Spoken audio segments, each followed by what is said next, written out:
Hey, sixth grade, welcome back. I hope you guys all had an awesome break. I know I enjoyed time just sleeping in, and I painted my living room and spent some time with my husband. So, hope you guys had some fun as well. I know it's tough when you're stuck in your house, but hopefully you made the best of it. So, today I wanted to just do a little bit of review for some things that we talked about before the break, before we move on to new stuff. So our article today is called How to Fact Check the Internet. Before we went on break, we talked about reliable sources and fake news.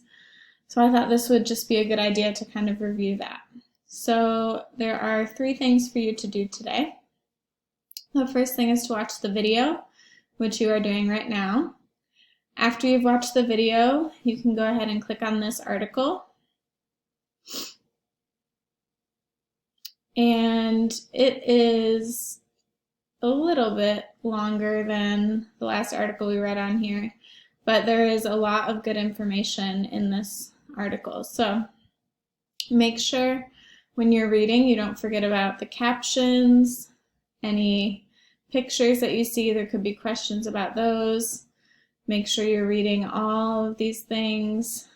Another caption.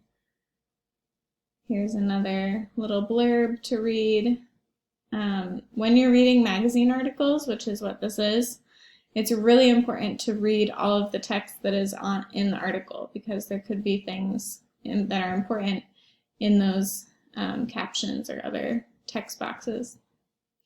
Once you've read the article, you can go back and click on the Google form. And this has 8 questions for you about the article. Some of them are multiple choice. Some of them are true, false. Some of them are short answer. So make sure you are reading very carefully. Each question will be worth 2 points. So it's a total of 16 points that you could be earning today. And please make sure that you are doing your best on this. Some people seem to be rushing through it, and sometimes if you rush through, you may be missing questions that you could have easily answered if you took your time. So that is all for today. If you have a question, I will be in the Zoom. Here's the link. And I think it will require a password now when you want to enter. So our password is just library11 with a lowercase l.